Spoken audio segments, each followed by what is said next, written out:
बिहार में राजधानी पटना में आरजेडी नेता की गोली मारकर हत्या कर दी गई है, जहां राजकुमार राय उर्फ आला पर 6 राउंड फायरिंग किए गए हैं। राघोपुर सीट से चुनाव लड़ सकते थे राजकुमार, जिनकी चुनाव के पहले ही गोली मारकर हत्या कर दी गई है। ये तस्वीरें सामने आई हैं जहां पर मृत पड़े हुए हैं। ये वीडियो आप इतना भयावह वीडियो है, हम दिखा नहीं सकते, लेकिन 6 राउंड फायरिंग की गई है। उनके शरीर पे 6 गोलियां लगी है। राजकुमार राय उर्फ आला पर 6 राउंड फायरिंग करके उनको मौत की घाट उतार दिया गया है। ये आरजेडी के नेता थे, टिकट के उम्मीदवार थे। राजधानी पटना में इनकी हत्या कर दी गई है। बिहार की राजधानी पटना में आरजेडी नेता की गोली मारकर हत्या की गई है। राजकुमार राय पर, इनका नाम आला, लोकप्रिय मशहूर आला के नाम से भी जनता के बीच में थे, और ऐसे में इन पर 6 राउंड फायरिंग की गई है। ये राघोपुर सीट के उम्मीदवार थे, चुनाव लड़ सकते थे। बिहार में जल्द ही विधानसभा के चुनाव होने हैं और उसके ठीक पहले राघोपुर सीट से आरजेडी के उम्मीदवार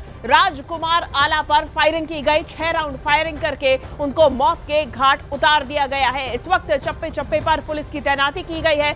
माहौल तनावपूर्ण बना हुआ है और जांच की जा रही है, लेकिन दूसरी तरफ आरजेडी नेता की दिन दहाड़े हत्या कर दी गई है। राजकुमार राय पर 6 राउंड की फायरिंग की गई है।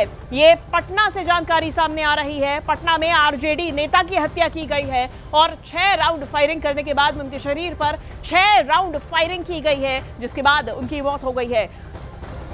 आरजेडी नेता की इस हत्या के बाद इलाके में भी सनसनी फैल गई है।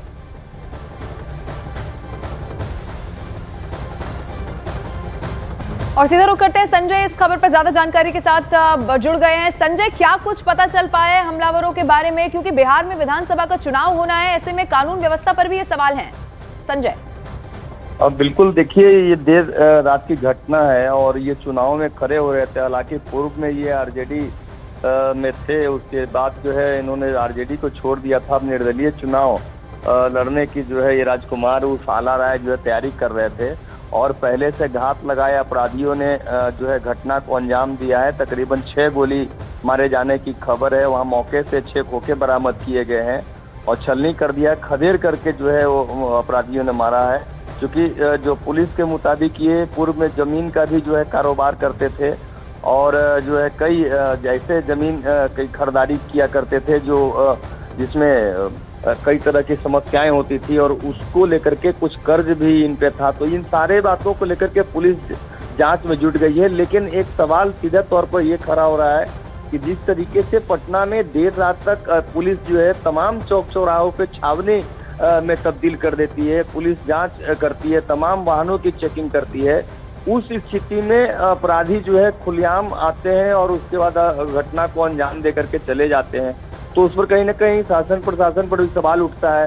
दूसरी बात, यही तो सवाल है कि आखिर ऐसा हो क्यों रहा है, और इसको लेकर मुद्दा भी बार बार वहां की सियासी पार्टियां बना रही हैं। और देखिए, फिलहाल वक्त है एक ब्रेक का। ब्रेक के बाद आपको दिखाएंगे फ्रांस में सरकार के खिलाफ सड़क पर क्यों उतरे लोग।